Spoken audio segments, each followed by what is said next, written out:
You got into the safety business because you wanted to protect people, but somewhere along the way, the job started controlling your time, your schedule, your priorities, even your income potential. What if the expertise you've built over the years in the field can give you something more? More freedom, more control, more ownership of your future. I'm Sheldon Primus, the author of 7 Steps to Starting a Profitable Safety Consulting Business and the host of the Safety Consultant Podcast, with more than 350 episodes helping safety professionals become consultants and grow their career. Consulting changed my life. In fact, I'm a full-time RVer, and one consulting contract paid for my home I live in today. Now, I help safety professionals build their own consulting practice through bi-weekly coaching calls, accountability, and personal guidance. But this program isn't for everyone. Start with the Consultant Readiness Audit at sheldon.coach. What if everything we thought we knew about safety was just interference? From the host of the Rated R Safety Show and the founder of Safety FM comes the complete Signal Transmission Trilogy, now available in one powerful edition. Safety, in my opinion, the book that started the conversation. Safety Mutation, where the boundaries of culture, systems, and belief begin to break. And now, Safety Transmission, the final piece of the signal. For the first time, all 3 books are together in one volume. The Signal Transmission Trilogy, Complete Edition. This isn't just about compliance. It's about consciousness. It's about decoding the way we think, lead, and live, inside and outside the system. Whether you've been following the signal since the beginning or you're just now tuning in, this is the version to own. Search Signal Trilogy on Amazon or visit safetyfm.com to get your copy now.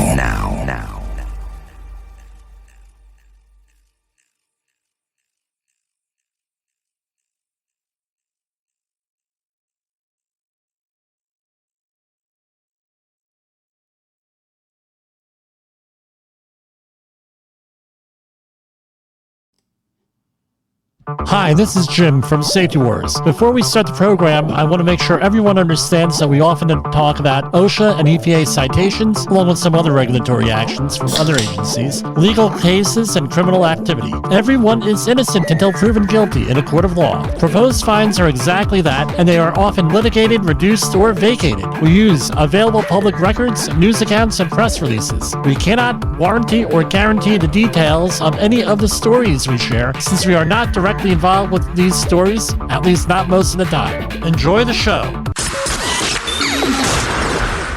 This show is brought to you by Safety FM. Hello. If you're on the video feed, we had a problem yesterday with the video. So, human error is normal. On that, and cyber error is always normal. They're out to get me. No. It's the machines. We came across time to save you, Sarah. No. From the Terminator. In case you're wondering. Anyway. Very interesting day. Has anybody out there listened to or seen or watched Robert F. Kennedy stuff? Again, we were ahead of our time. We're going to talk about that. With that, right on the reporting line here on this program. So if you listen to me, you're going to be ahead on a lot of stuff that's out there. We're willing to say what no one else is willing to say. With that. And it all comes down to credibility. So, we are here. It's Thursday, September 4th, 2025. So, this is Disaster Preparation Month 2025. We're going to be talking about disaster preparation just about every program.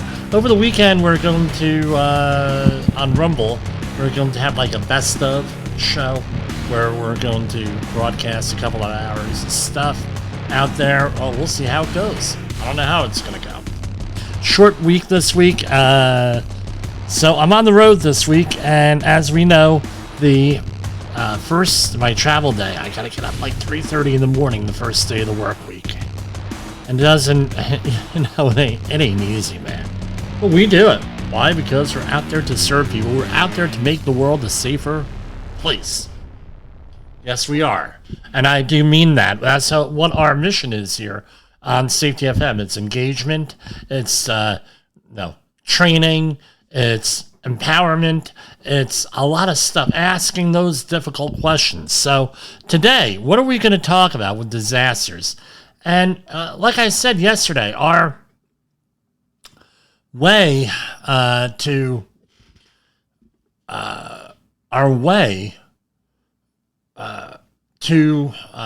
safety, right? And what is safety? Let's define some terms. Safety is capacity and resilience, your ability to do stuff and your ability to adapt. So with the FEMA cuts, even to the Centers for Disease Control, I'm sorry, I got CDC on my mind, but that's true. Even to the community emergency response team, it falls on us more and more and more and more to protect ourselves, to prepare our families, to prepare our communities. First thing you have to do is prepare yourself. Prepare yourself. Then you prepare your family. Then you prepare your neighborhood as you're able. Then community. And you get all the communities preparing together. Now you have a national framework.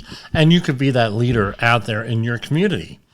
With that, right? And learn to be a leader. We have leadership resources here on Safety FM and on Safety Wars. So before we talk about disaster, let's talk.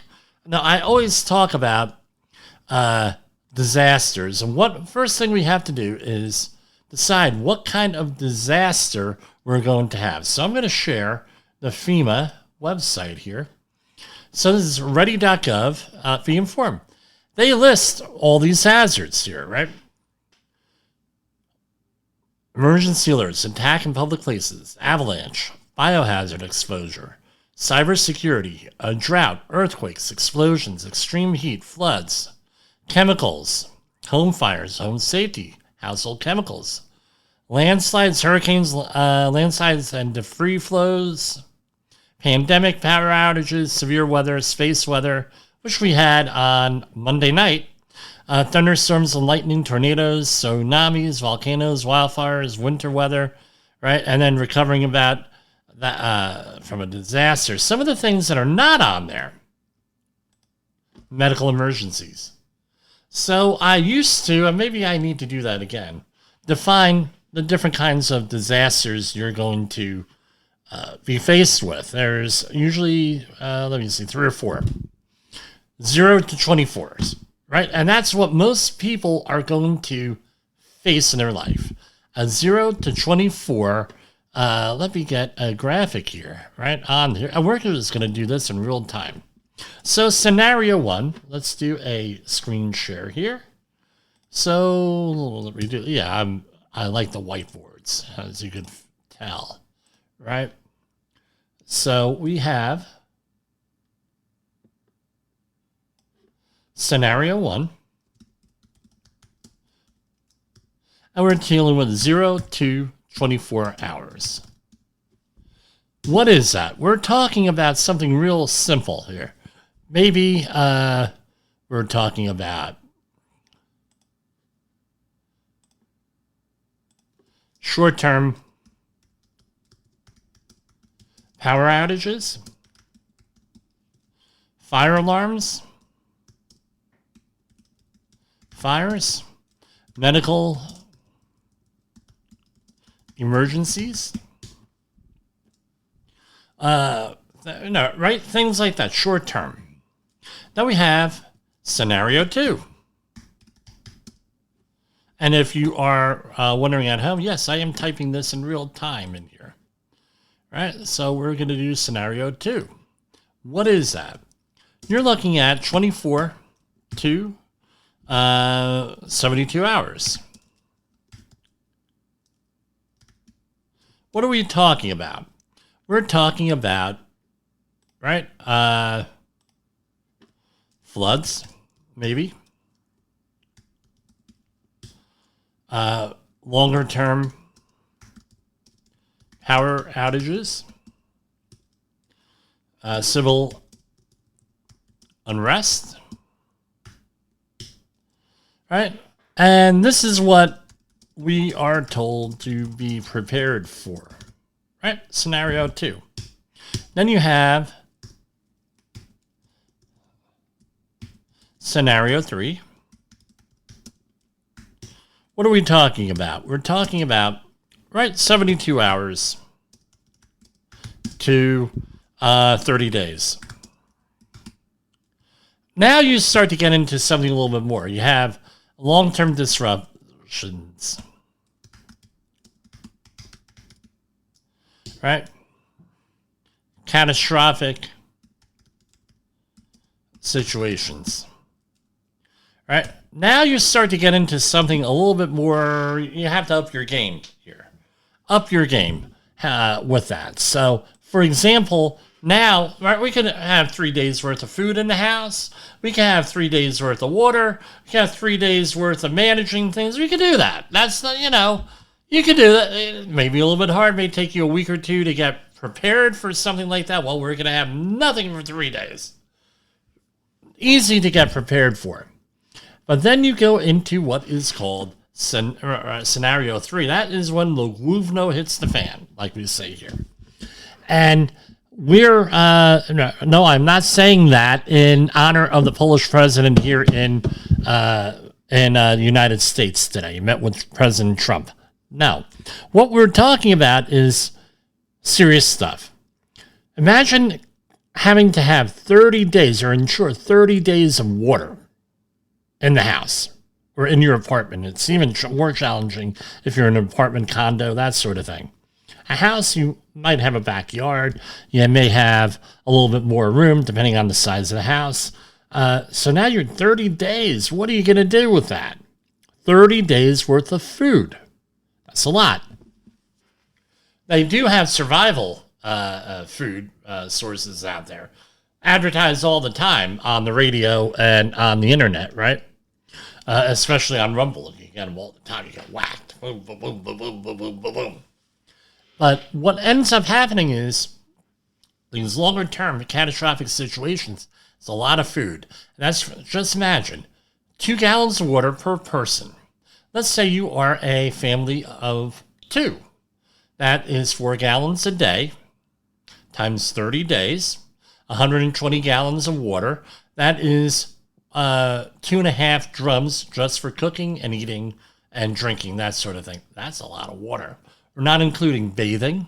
We're not including decontamination if you need it, if you have something, a real serious situation. A lot of stuff going on there for, scenario 3. And then you have scenario 4. And, we'll go through all this stuff. Scenario 4. Right? 30 days plus, and you're dealing with, right, primitive living or off the grid. That's what you're dealing with here. So that's what you look at, the 4 different scenarios here. Right, let us make it all the same font size, 18. Right, that's what you're looking at here with this. You're looking at primitive living. At that point, if you're out for 30 days, you're talking a major, like the prepper community. And by the way, if you've ever bought an extra can of beans at the store, guess what? Welcome to the prepper community. You're one of us, right? With that, just like 7 to 10% of all Americans. Now you're dealing with serious situations here, 30 days plus, because now you can't store that kind of water unless you have some massive storage facility of some sort, right? With that, so now you're getting into water purification, you're getting into managing your water, collecting rainwater, which is, by the way, illegal in some states. Where are you going to get water? Where are you going to get food for 30 days? That's an awful lot of food. Right? And is it going to be food that you like or not get tired of? Do you have variety on there? All that stuff has to go in there. So let's talk about it. We mentioned all of these things, but what other emergencies are there? It could be a financial emergency. It could be a death in the family. That could be an emergency. That could be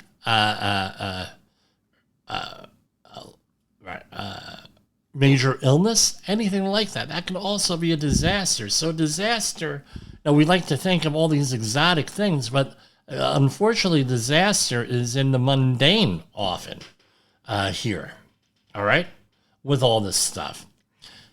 So with that, got to do assess, analyze, and act, and you got to figure out what you're going to do. So we're going to go into the next thing. We're going to go to commercial break, and we're going to go into some of the things out there that, what you're going to be faced, what I've had to deal with family members being sick. So we're going to be right back at you here on Safety Wars, and that's basically it. So hold on. From the front lines of the safety war, it's Safety Wars, with your host, Jim Posel on Safety FM. Get ready to face the harsh reality. Yes, the harsh reality. In a world where danger lurks in every corner, one man stands as a beacon of hope.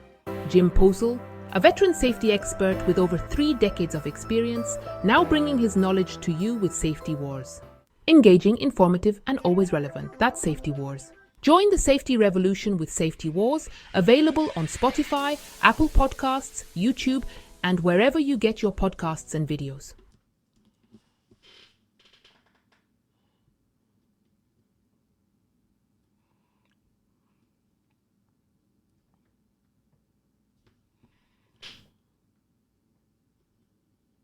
Is your safety training old, stale, and hackneyed? Is your safety trainer still preaching a warped version of behavior-based safety? How about safety training that actually addresses your hazards in your workplaces and is not standardized baloney from 25 years ago?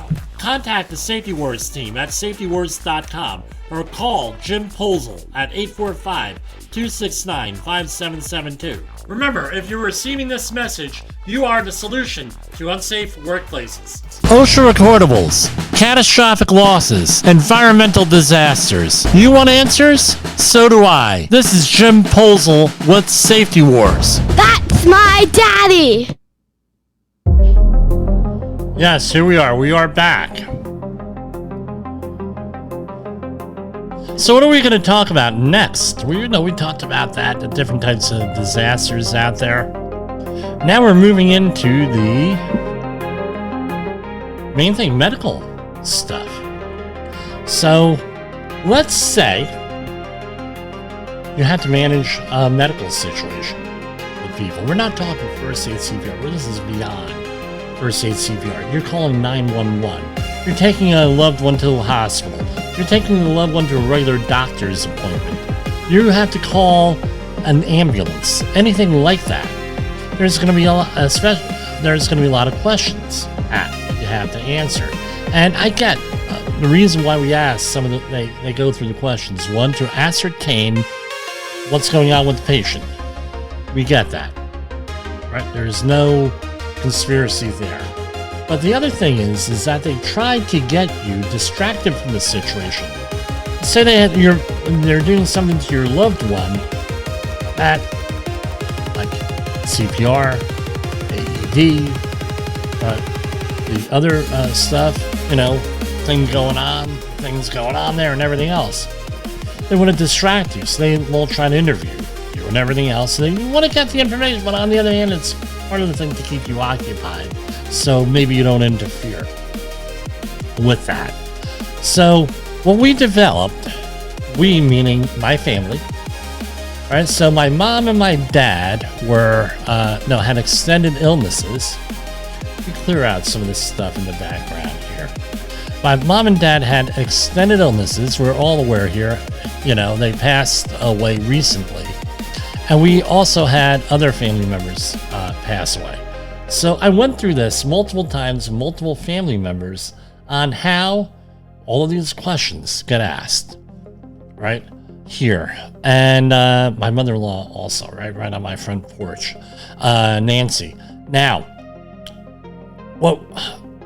we developed a checklist here, or a list here, and I've presented this multiple times in front for multiple groups here, and they said this is out of all your disaster preparation stuff, this is probably the most practical. So this is a chart that we developed here, and let me turn down the music here. Right, we have. When I rework this program, it's going to be a wonderful thing. I tell you what. So, what do you need to have? What are they going to ask you? It's 1, the name of the patient. Number 2, what's the patient's address? Number 3, what are the major medical problems? If you're on the video here, you get to see this. And emergency contacts. In case of emergency, who do you call? Right? Right? Maybe you want to put your health advocate on here. Right? Next of kin. Anything like that. Right? This so you're organized. You have it all together with everything. Then you go into the, right? What kind of medicines are you on? Right? Now,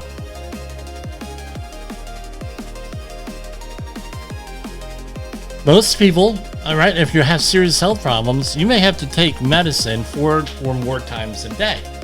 So you have what your morning, now we're going to list this twice, and it's a reason why we do it twice is 1 is for the caregiver. So this top portion, right, where we have a morning, afternoon, midday, and evening, right, that is for the caretaker. Why? Because real simple. You're going to have to be administering medication, or maybe you're going to be working with your doctor to manage the medicine with a doctor. Because as we know, some medicines you only are supposed to take during the morning, or maybe at night, or between meals, or maybe in the afternoon, or maybe on an as-needed basis, like those funny little blue and yellow pills out there, right? With that, or you have an urgent need for something. But anyway, you're going to have that sort of thing over there, right, with us, right? What kind of medicines? And you're going to, because I've got into a thing where the pharmacist tells us, well, you take this and this and this and this, and I'm not saying discount the pharmacist. What I'm saying is, the pharmacist may say one thing, and the doctor may say something else. You would hope that they would, and you would think they would be aligned. That ain't the way it is, folks. So what we do is this. We list what the morning medicine is, what the dose is, which doctor prescribed that. Right? That's what you do. So which doctor prescribed it? And what I would recommend, and it is a pet peeve of mine with this, is you use the correct names for things. So if you have a beta blocker, for example, you can have metoprolol, you can have buterol, you can have many different types of alls. There's like 10 different beta blockers. So don't put down beta blocker. Maybe you want to put down metoprolol, beta blocker. That's a good one, right? Then the dose. What kind of dose are you looking at? And then the doctor that prescribed it. So when you're filling out, so when you are like us, where you have those trays, those little trays with the Monday, Tuesday, Wednesday, Thursday, right? Or pill boxes, sometimes they're called, and it depends on what part of the country you're from and what your, inclination is to call them. We'll be polite. And, right, so you're able to fill that out. Then you say, well, Jim, I already have that listed. Why am I listing this again? So then you go and you figure out what the medicine is, what the dose is, how many times per day are you taking it, what it is for, and what the start date is. Any guess on why you would do that? Maybe, do I have a timer on here so you could put that in here? No, I don't have one here. Well, something close. Why would you want to have that second part there where you want to list them again? Okay, real simple reason why. When the ambulance comes, or when you go to a doctor's office, or you want to go to an emergency room or an urgent care, that is the order of that goes into the computer. That's what I've been told. Maybe they changed the computer program, but when they're checking you in, and a nurse or an EMT or a receptionist or whoever is there, they're going off, well, medicine, dose, how many times per day, what is it for, and what's the start date? Now you would think, well, this is the medicine, right? Well, what is it for? Medicines could be, used for different things off-label. So, for example, let's say that you're going to be with sildenafil. We know what sildenafil is for. It's Viagra. Well, Viagra has the obvious urgent need. Why are you talking about Viagra? Well, let me explain it to you. Now I got your attention. All right. You have that urgent need, but it also is used for other things. For example, breathing problems, right? So you need to put that in there, because if you just put that Viagra, they're going to be like, what is it for? And it's like, it's for, it's not going to work. Let's say you're dealing with metoprolol. Metoprolol is a beta blocker, and it slows the heart down with that. So metoprolol can be used for that, but it's also used as an anti-anxiety medication sometimes. So guess what? People may need to be in there. Medical marijuana. Why are you on medical marijuana? Well, is it because my back is fouled up? My knee is fouled up? I need something just to relax? Need something for sleeping? I don't know. Might want to put that on. And things of that nature. What's the start date? And I left one thing out here. Who's the doctor? Right? Who is the doctor? And let me share that again, right? Who's the doctor here? And then you put it down in here. What is the doctor number one and the phone number and what they are for? That's what you got to have on here. What they are for. Why do you have that doctor? What are they for? Right? And another thing, is something over the counter. So if your doctor tells you to take aspirin therapy, that would be over the counter. If your doctor tells you you're anemic and your doctor puts you on iron, again, that's over the counter. That all goes in there. Some other things, insurance information.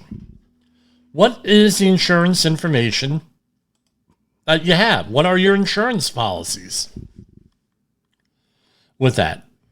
Again, in an emergency, people are freaking out. Maybe you want to have, because we can cut and paste things now in photos, you might want to have a picture of your insurance card. Picture of your driver's license on here or other identifying information. And what is the preferred hospital? So, for example, my father-in-law has a preferred hospital that he needs to go to for his health issues, but also that is the insurance company's preferred hospital. And let's not forget, let's take this into the workplace. So you're in a workplace, and there are different levels of hospitals out there. We won't talk about it today. So, for example, we're across the street on one project, somebody gets hurt. We say, oh, thank God, we'll take them to the hospital across the street. We go across the street, and they're like, we don't treat that here.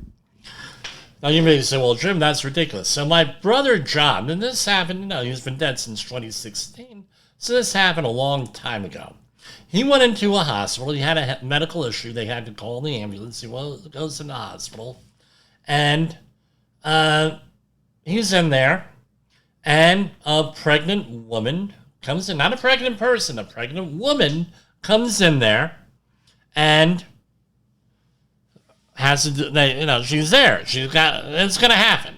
She's going to deliver the baby right then, right there. And they said, we do not do baby deliveries here. But they can't, the person is not ambulatory. So what do they end up doing? They end up going, and you would think this is a big hospital, popular hospital. I don't do that. So they take the person, the woman, and they go in behind the nurse's station. They put on the thing. Has anybody here ever delivered a baby? Please report to the nurse's station. And this very experienced nurse comes over and says, yeah, I delivered a baby one time about 35 years ago. They said, well, you're on. So they ended up delivering the baby right then and there. So that does happen. So, my brother got a big kick out of it when he heard this. So, what's the preferred hospital? What's the appropriate hospital? With my father, the day before he died, he had a medical issue. He was in a rehab facility. This was, I believe, a Wednesday, and they were playing games in there. He was having a medical complication. I called up his doctor. His doctor said, Jimmy, this is what you're going to need to do. You're going to go and call 911. You're going to get him in an ambulance and take him to such and such a hospital. I will meet you there. He needs emergency surgery. I go up to yes, doctor, taken care of. We'll meet you there. Says, I'm on the New Jersey Turnpike. I am turning my butt around. He didn't say that. And I will meet you at the hospital. No problem. So we end up going. And I go up to nurse's aid station. I just got off the phone with my father's doctor. My father's doctor says to call 911 and to get him in an ambulance and go to Robert Wood Johnson Hospital in New Brunswick. The doctor will meet him there. Well, we can't do that. We got to get on our internist. Okay, you do what you need to do, but call 911. Oh, okay. I will be in his room right over there, 50 foot away, and tell me when that happens. I will be with my father getting him prepared. Got to pack up his stuff and everything else. Yes, very well, Mr. Posel. I go into the hospital, into the rehab room, and I'm waiting there 2 minutes, 3 minutes, 4 minutes. Now, I know for basic life support in that area in Middlesex County in Edison, New Jersey, that the response time is X number of minutes. I know that. Why? Because I am the safety warrior. I know that. I know my neighborhood that I grew up in. So 5 minutes goes by. I go back to the nurse's station. Did you call 911? No, we're waiting for our internist to come over. I said, no, you are not. I said, you have a choice here to make. And by then, security was here.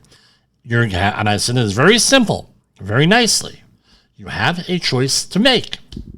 Either you're going to call 911 and get the person here, or I'm going to call 911 and get the ambulance here, and it's going to embarrass the crap out of you. Ball's in your court. What are you going to do?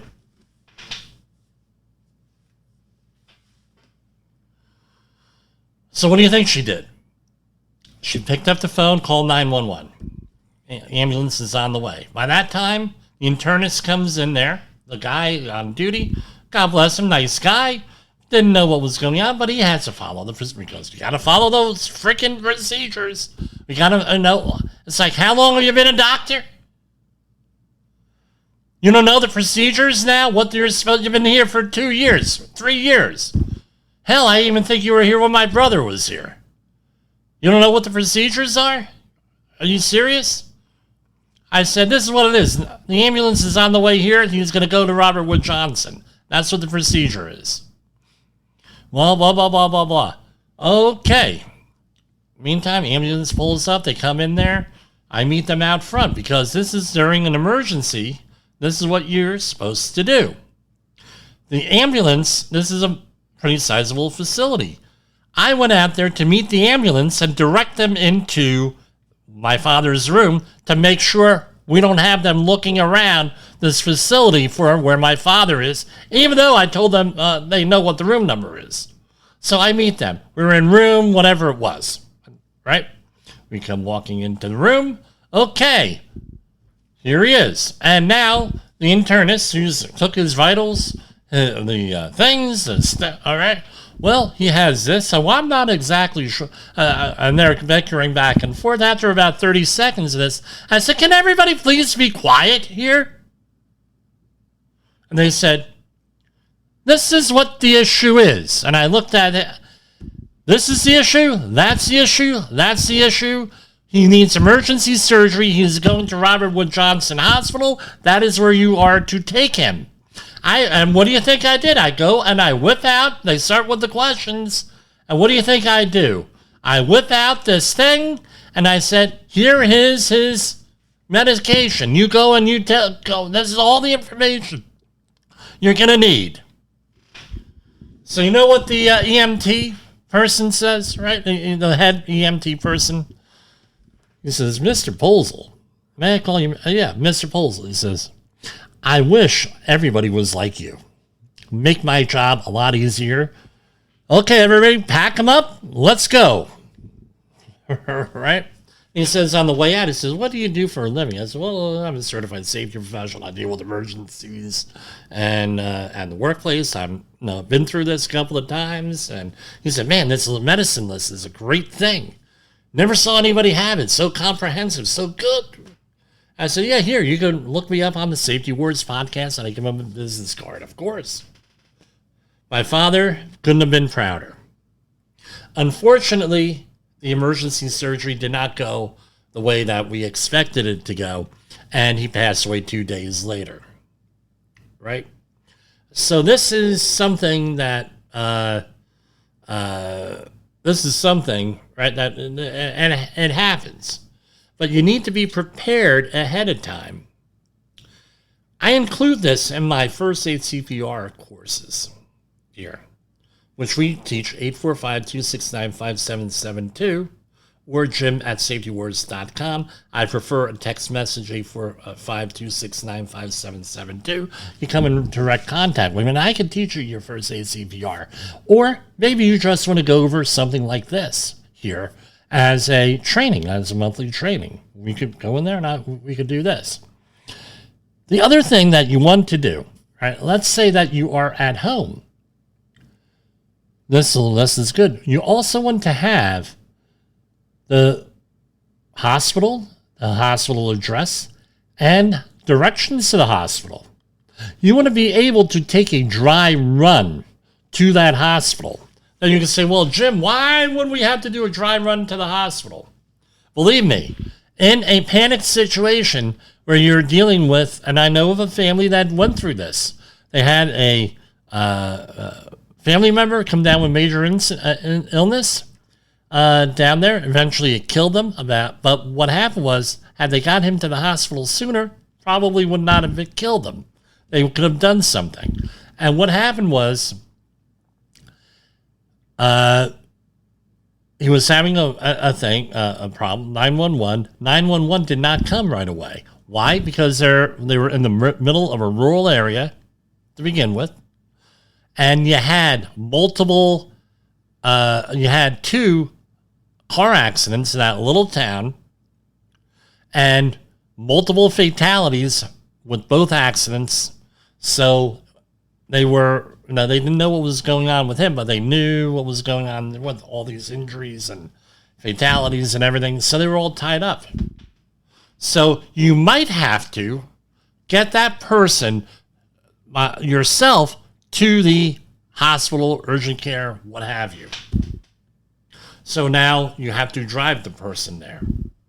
I've heard of cases where people have called an Uber to get people to the hospital, right? Also, I don't know, or Lyft, Uber or Lyft. I'm not saying that should be your plan, but it's capacity. It is capacity that you can have on there, and get them right with that. So that's something that you need to you have to be prepared for. You got to think about it. You got to plan out. And with that, we're going to get down to the regular news also. And let's go to another commercial break. From the front lines of the safety war, it's Safety Wars, with your host, Jim Posel on Safety FM. Get ready to face the harsh reality. In the professional safety community, communication and planning are just a few keys to your program's success. The question many practitioners have is, where do I start? Dr. Jay Allen, the creator of the Safety FM platform and host of the Rated R Safety Show, has built a global foundation to help you along the way. Go to safetyfm.com and listen to some of the industry's best and most involved professionals, including Blaine Hoffman with the Safety Pro, Sam Goodman with the Hop Nerd, Sheldon Primus with the Safety Consultant, Jim Posel with Safety Wars, Emily Elrod with Unapologetically Bold, and many others. As individuals, we can do great things, but as a team, we become amazing. Dial into safetyfm.com today and surround yourself with a powerful force of knowledge and support.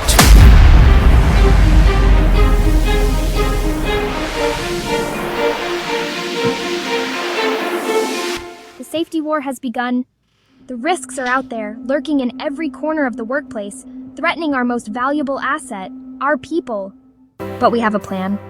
Led by Jim Posel, we are the last line of defense in this battle against danger and negligence. We will fight for safety, for compliance, for the right of every worker to return home unscathed. Join us on this journey through the unknown, where vigilance is our weapon and knowledge is our shield. This is Safety Wars, our fight, our duty, our mission. Heard regularly on your favorite podcast platform as Safety Wars, visit us at safetywars.com. Okay, so very exciting today up on Capitol Hill. Right, I gotta watch on the time here. Right, so we got by my count about 20 minutes in. We're gonna be slightly late, and I apologize for getting to our live show on Safety FM. So here we have, and by the way, we were ahead on some of this stuff here as usual. Right, 5 takeaways for intense RFK Jr. hearing. This is from CNN. U.S. Health and Human Services Secretary Robert F. Kennedy Jr. testified Thursday in perhaps the most combative congressional hearing of 2025. I guess, unfortunately, honesty, right, getting things out in the open out there, right, is combative sometimes. In an era of universal deceit, the truth is a revolutionary act, George Orwell. At USCN, people don't like to hear the truth sometimes on either side. So Robert F. Kennedy appeared in front of the Senate Finance Committee amid growing storm of his engulfing his department, including the recent firing of the CDC director who had been confirmed less than a month earlier, a series of moves that could limit vaccine access, and the canceling of $500 million of research into mRNA vaccines. It's all... right? It's all led even some Republicans raise alarms about what's happening at HHS. So, 5 takeaways is from CNN. Senators tried to pick Kennedy against Trump. Republican politicians often speak to the audience of one, subtly gearing their comments toward Trump. On Thursday, it was both Republican and Democrats employing this tactic. A series of senators tried to pit Kennedy against the president, suggesting Kennedy was undermining Trump and the success of Operation Warp Speed, the COVID-19 vaccine program that Trump launched late in his first term. It was as if they were trying to get Trump to intervene. It started with GOP Senator Bill Cassidy, an MD who was crucial to Kennedy winning confirmation earlier this year, but has grown alarmed by his moves with vaccinations. Right, with that. That's number 1. Right,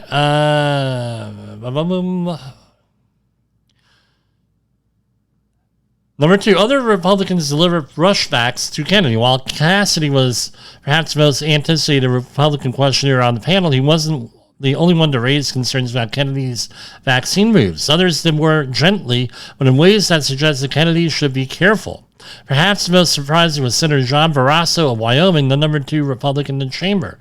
Secretary Kennedy, in your confirmation hearings, you promised to uphold the highest standards for vaccines. Since then, I have grown deeply concerned. The four-term senator, who is also an orthopedic surgeon, added, there are real concerns that safe, proven vaccines like measles, hepatitis B, and others could be in jeopardy, and that would put Americans at risk. Right? Kennedy's vaccine skepticism was hardly a secret when he was confirmed, but the subject didn't seem to interest many Republicans besides Cassidy back then. It clearly does now. Number 3, Kennedy was usually combative. It's difficult to overstate how combative Kennedy was during this hearing, whether that's because of the pressure he's under or because he deduced that that's what Trump likes to see. It was striking. After Cassidy pressed him on Operation Warp Speed, Kennedy responded, is that a question, Senator Cassidy, or is that a speech that you don't want me to answer? After Louisiana Republican claimed that Kennedy's moves mean effectively we're denying people vaccines, the HHS secretary shot back, you're wrong. Kennedy accused the Democrats on the committee of making stuff up. He told one, I don't know what you're talking about. He accused another of talking gibberish. Watch the whole, I tell you, I'm going to post the whole thing over the weekend here, right? Kennedy struggled to account for his promise on vaccine access.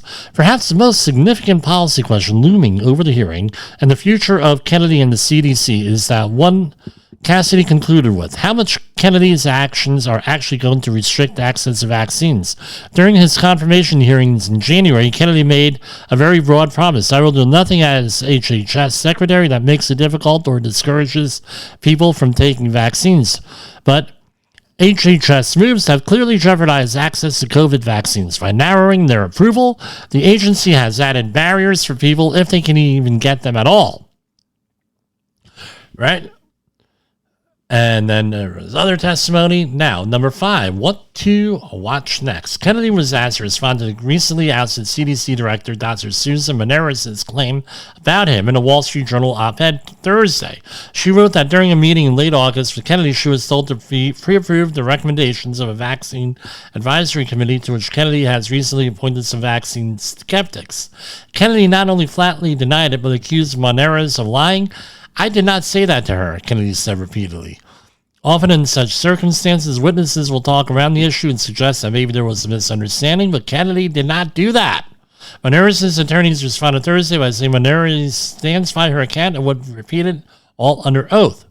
It will be interesting to see if another committee, such as Cassidy's Senate Health Committee, probes further.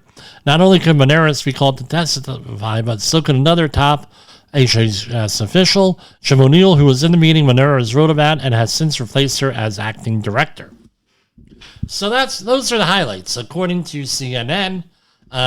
Obviously, Fox News has a different take on this, right? Here you go.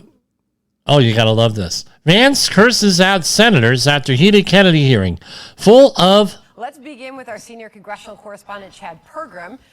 He has more on what we just heard. Hold on. Sorry. Hey there, guys. I hate it when you open up a web page and there's a... it comes on. I was like, what the hell is that? You know? With that. So, where are we?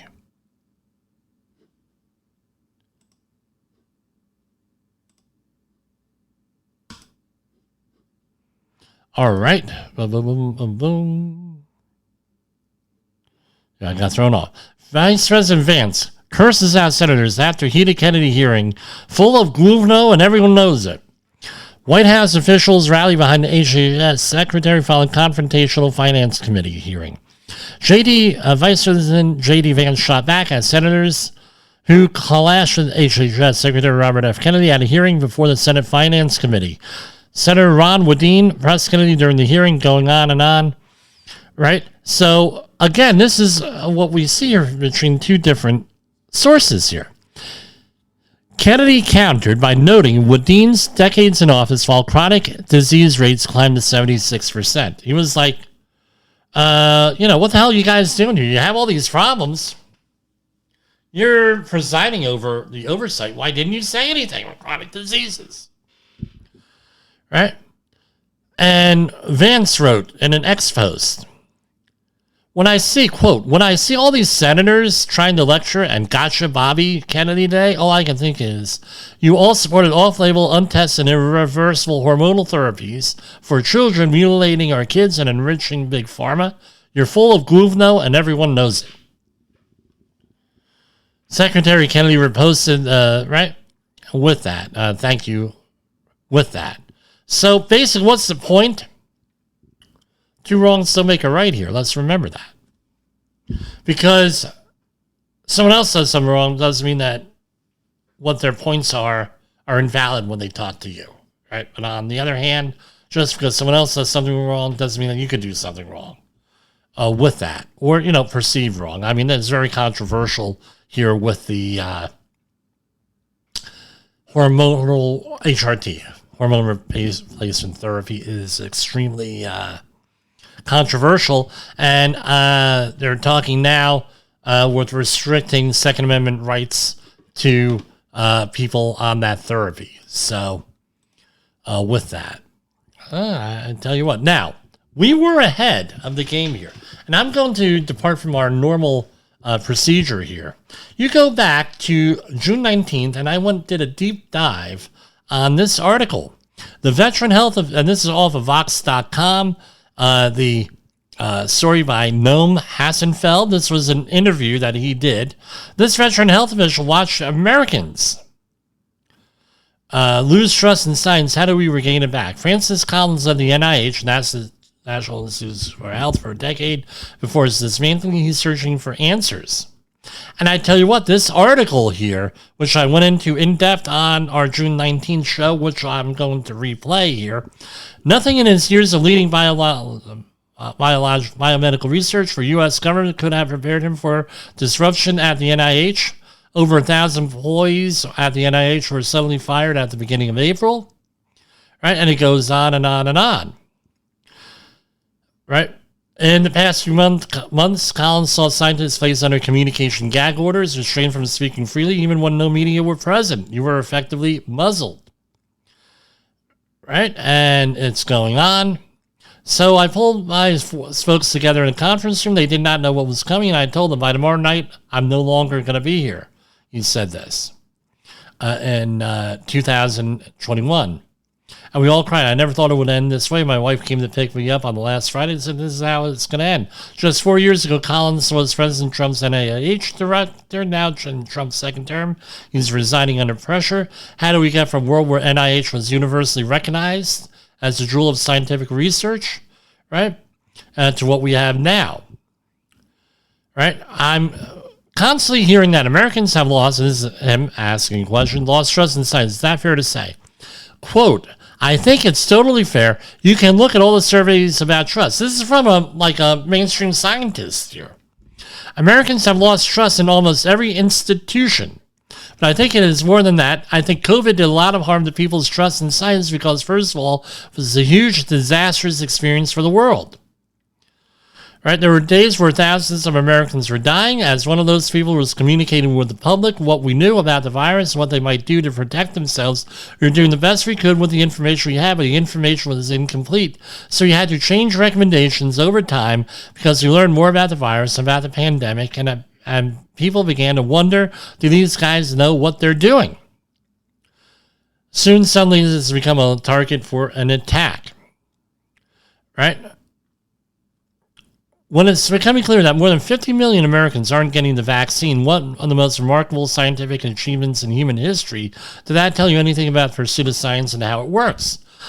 It certainly woke me up to the fact that we apparently had not done a very good job in explaining to people that when the science is tackling some really hard problems and occasionally gets the answer wrong, it's going to get self-corrected because that science is about truth.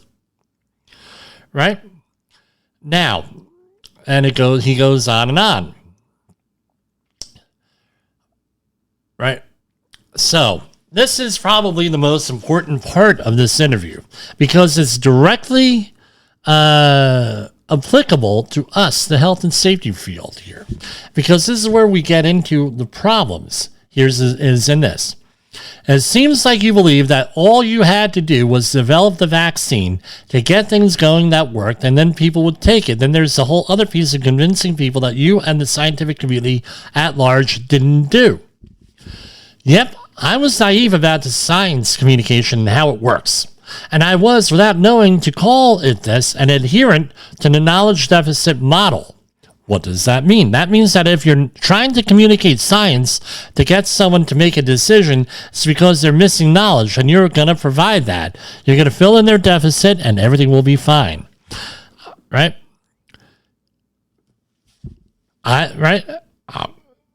You just tell them, here's the fact, and now they believe in the fact? Yes, I am an expert. Here's the fact, and they'll make the right decision.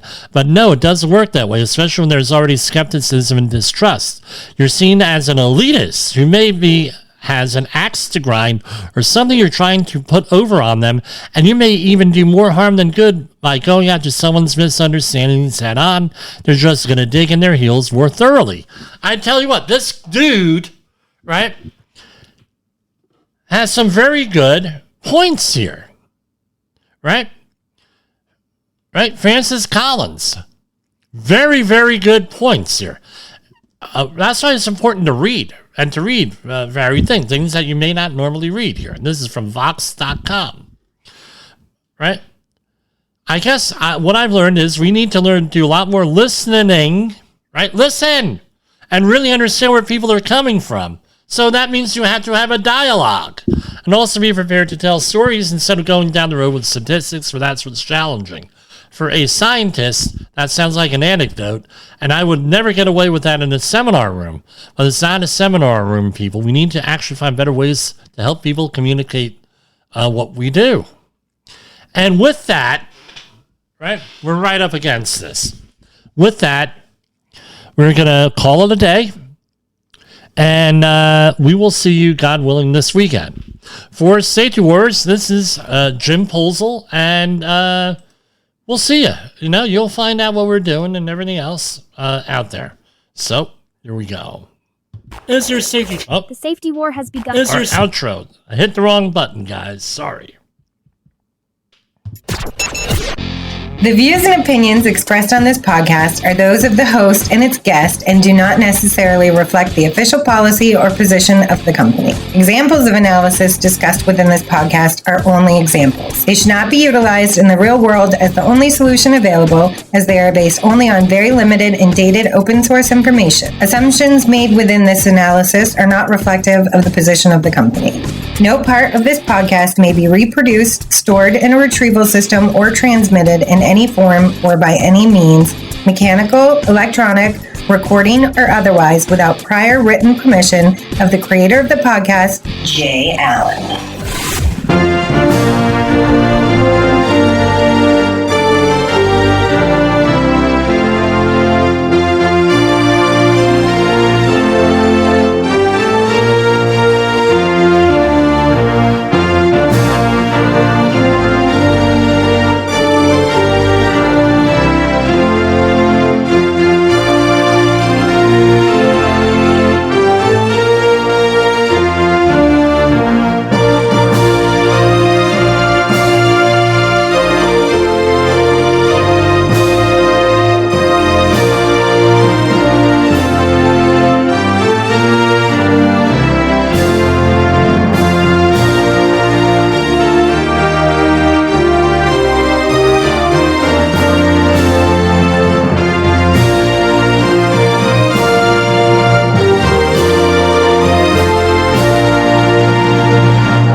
You got into the safety business because you wanted to protect people, but somewhere along the way, the job started controlling your time, your schedule, your priorities, even your income potential.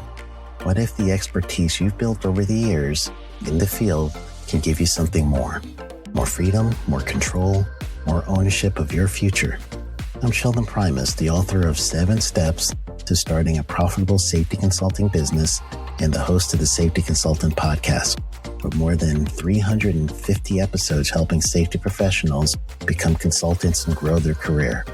Consulting changed my life. In fact, I'm a full-time RVer, and one consulting contract paid for my home I live in today.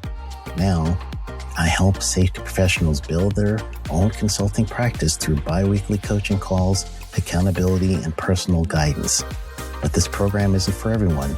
Start with the Consultant Readiness Audit at sheldon.coach. What if everything we thought we knew about safety was just interference? From the host of the Rated R Safety Show and the founder of Safety FM comes the complete Signal Transmission Trilogy, now available in one powerful edition. Safety, in my opinion, the book that started the conversation. Safety Mutation, where the boundaries of culture, systems, and belief begin to break. And now, Safety Transmission, the final piece of the signal. For the first time, all 3 books are together in one volume. The Signal Transmission Trilogy, Complete Edition. This isn't just about compliance. It's about consciousness. It's about decoding the way we think, lead, and live, inside and outside the system. Whether you've been following the signal since the beginning or you're just now tuning in, this is the version to own. Search Signal Trilogy on Amazon or visit safetyfm.com to get your copy now.